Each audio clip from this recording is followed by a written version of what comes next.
આણંદ જિલ્લામાં મહિલા સંવાદ કાર્યક્રમમાં કેન્દ્રીય મહિલા અને બાળ વિકાસ મંત્રી સ્મૃતિ ઈરાની ઉપસ્થિત રહ્યા હતા।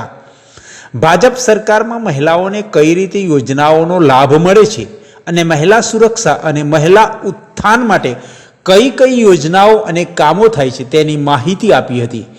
તેમના વિશે આજ સંવાદ કાર્યક્રમ દરમિયાન એક મહિલાએ પટેલ સમાજને ગેસના બાટલામાં સબસિડી ન મળવાની, સ્કોલરશીપ ન મળવાની વાત કરી તો સ્મૃતિ ઈરાનીએ કહ્યું કે તમારી માતા ઉમિયાએ તમને આશીર્વાદ આપ્યા છે તે ગરીબો માટે છે। મહિલાઓએ કહ્યું કે દરેક પટેલ શ્રીમંત નથી, કેટલાક અમારા જેવા છે જેમને 3 બાળકો છે, ઘર ચલાવવું મુશ્કેલ છે। ત્યારે એ જ સ્મૃતિ ઈરાનીએ કહ્યું કે તમે ચૂંટણી પછી આણંદના સાંસદ મિતેશ પટેલનો સંપર્ક કરશો, અમે તેમનાથી જે થશે તે કરીશું। તેથી મહિલાઓ પણ ખુશ થઈ ગઈ અને સ્મૃતિ ઈરાનીનો આભાર માન્યો। આ જ કોલેજમાં ભણતી વિદ્યાર્થીનીઓએ પણ મહિલા સુરક્ષા અને મહિલા સશક્તિકરણ વિશે પ્રશ્નો પૂછ્યા હતા। તેના જવાબો ખૂબ જ નિખાલસતાથી આપ્યા હતા।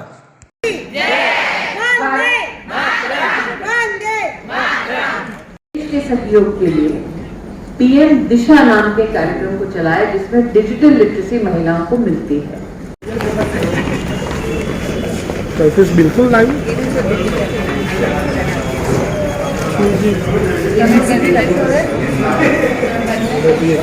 जनता जनार्दन ने गुजरात लोगों नीचे रखो लिया है कि एक बार फिर भारतीय जनता पार्टी की नीचे रखो ऐतिहासिक मार्जिन के साथ गुजरात की पुण्य धरती पर उन्हें जीत को सुनिश्चित करना है। के पथ पर गुजरात अग्रसर है, अच्छी शिक्षा की दृष्टि से गुजरात अग्रसर है, व्यवसाय और सुरक्षा की दृष्टि से अग्रसर गुजरात एक बार फिर भारतीय जनता पार्टी के कार्यकर्ताओं को, नेताओं को सेवा का मौका देगा। आज यही विनंती करने सबके मध्य में आनंद आएंगे। मेरा सवाल है कि हम सभी भाग्यशाली हैं कि महाराष्ट्र और पुलिस बना ले। हम सभी भाग्यशाली हैं कि हम अच्छे स्कूलों और महाविद्यालयों में जा सकते हैं, लेकिन कुछ गाँव और क्षेत्र ऐसे हैं जहाँ अभी भी शिक्षा का स्तर कम है। ऐसे में सभी लोग आकर ये बोलते हैं कि हमारा शिक्षा मॉडल अच्छा है, तो हम किसका शिक्षा मॉडल बेहतर मानते हैं? हमारे राष्ट्र में 30 साल पहले शिक्षा नीति बनी थी, उसके बाद शिक्षा नीति में कोई परिवर्तन नहीं आया। ये मेरा सौभाग्य था कि मैं नरेंद्र भाई के आशीर्वाद से शिक्षा मंत्री बनी और हमने पहली बार शिक्षा नीति ग्रास रूट में जाकर बनाना शुरू की। उससे पहले देश में जब भी शिक्षा नीति बनती तो कुछ अफसर और दिल्ली के 2-3 लोग बैठते और पूरी की पूरी नीति बना डालते। नरेंद्र भाई का मार्गदर्शन ये था कि हमारे देश में हर गांव तक, हर जिले तक, हर शैक्षिक संस्थान तक पहुंचो और जनता से, नौजवानों से जानो कि किस प्रकार की शिक्षा की जरूरत है।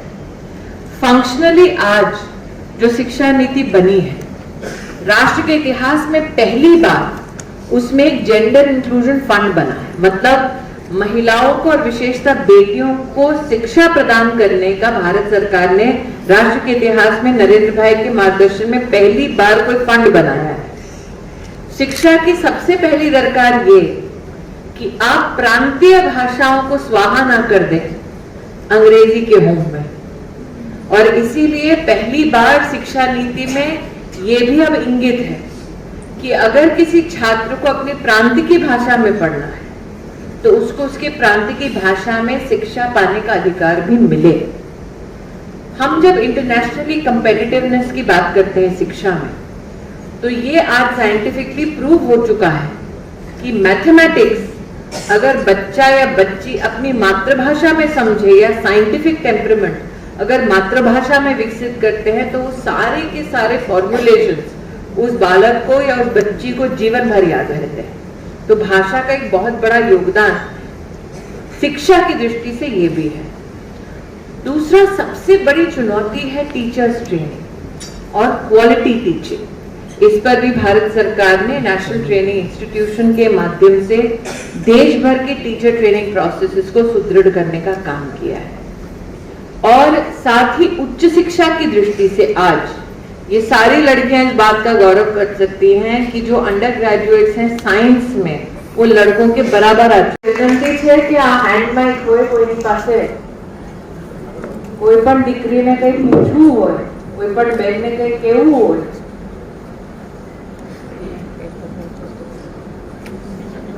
આપ સુધી અમે માઇક પહોંચાડી દઈશું। આપ આપનો પરિચય આપજો। આપણાથી શરૂ કરો। નમસ્તે મેડમ, મારું નામ રીતા પરમાર છે। હું આણંદના એક નાના શહેરમાંથી આવું છું। મારો પ્રશ્ન એ છે કે હું એક આત્મનિર્ભર સ્ત્રી બનવા માંગુ છું, તો મારે મારો भारत सरकार में कई ऐसे विषय हैं जिसमें आर्थिक रूप से आत्मनिर्भर बनने के बहुत सारे आपके पास स्कीम्स हैं। राष्ट्र के इतिहास में पहली बार एक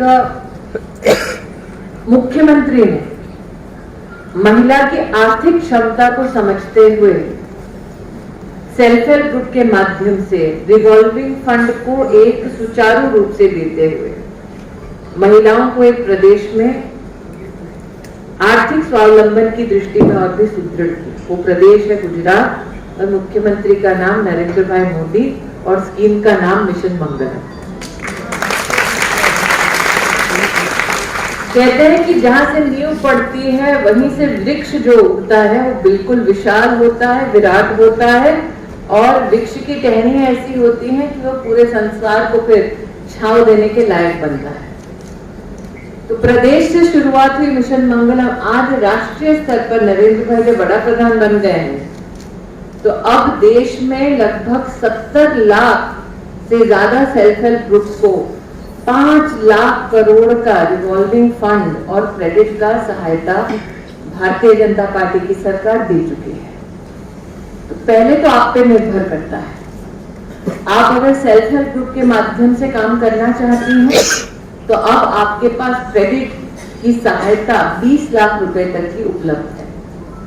अगर आप स्वयं कोई व्यवसाय करना चाहती हैं, सेल्फ एंटरप्राइज में आपकी रुचि है, तो आपके पास मुद्रा योजना है जो 50,000 रुपए से लेकर 10 लाख तक की राशि आपको देती है और उसमें कोई भी कोलैटरल, कोई भी चीज गिरवी रखनी नहीं पड़ती।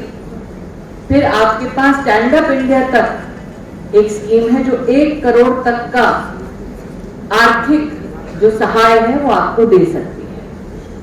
अब ये दोनों स्कीम जब शुरू हुई थी राष्ट्रीय स्तर पर, तो कहीं भी ये नहीं कहा गया था कि सिर्फ और सिर्फ महिलाओं के लिए है, लेकिन देश की महिला का ये गौरव है और देश की महिला की ये प्रतिभा है कि 70% लाभार्थी मुद्रा योजना में देश की महिला बनी और स्टैंड अप इंडिया जिसमें 1 करोड़ तक की आर्थिक सहाय, उसमें 80% लाभार्थी महिलाएं। मेरा ये मानना है, तुम तो गुजरात की बेटी हो, तो तुम स्टैंड अप हो, स्टार्टअप हो, मुद्रा हो या फिर सेल्फ हेल्प ग्रुप हो, तुम्हारे पास कई ऐसी विशिष्ट स्कीम्स है भारत सरकार की, क्योंकि तुमने स्वयं भारत सरकार की बात की, जिसके अंतर्गत तुम्हें क्रेडिट सपोर्ट मिल सकता है। लेकिन व्यवसाय करने का ही डिजिटल जमाना है। તમને યાદ હશે જ્યારે નરેન્દ્રભાઈ ડિજિટલ ઇન્ડિયાની વાત કરી હતી ત્યારે કોંગ્રેસના લોકોએ કહ્યું હતું કે હવે આ ડિજિટલ ઇન્ડિયા શું છે, આ દેશમાં કોણ કરવાનો, કોઈ યુપીઆઈ યુપીઆઈ કોઈ નથી હાથ કરવાનો, યાદ છે? लेकिन आज भारत ने विश्व में इतिहास रचा।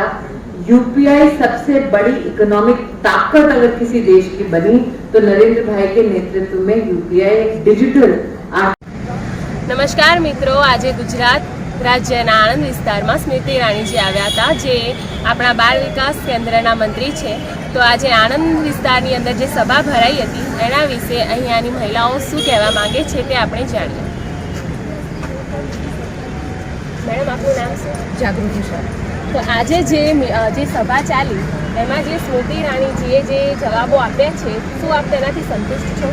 100%। बेने एटली सरस डिटेलमां माहिती आपी કે ઘણી બહેનોને આપણે અહીંયા મોસ્ટલી બધી સ્ટુડન્ટ જ હતી, એમને ઘણી બધી યોજનાઓની જાણકારી નથી કે જેમ કે એમને ભવિષ્યમાં આગળ ભણવું હોય તો કઈ લોનની વ્યવસ્થા છે, પછી જે બીજી કાસ્ટમાં આવતી હોય એ લોકોને કઈ રીતની વ્યવસ્થા કરવામાં આવે છે એની ખૂબ જ ડિટેલમાં માહિતી આપી અને હું એનાથી ખૂબ જ સંતુષ્ટ છું. શું તમે સ્મૃતિ ઈરાનીજીને પોતાનો કોઈ સંદેશો આપવા માંગો છો? એ બેન જ એટલું સરસ કામ કરે છે કે કશું કહેવાનું રહેતું જ નથી, કારણ કે મોદી સરકારે આપણને વગર માગે ખોરો ભરી દીધો છે, એટલે હવે વિશેષમાં કશું કહેવાની જરૂર નથી. હવે આપણે જાણીએ કે આજ અહીંયા ઉપસ્થિત જેટલી પણ મહિલાઓ છે તે પોતાના વિશે કાં તો કોઈ પણ નવી યોજના લાવવા માટે ઈચ્છે છે કે નહીં. શું નામ તમારું? નિશાબા સરવૈયા મારું નામ છે.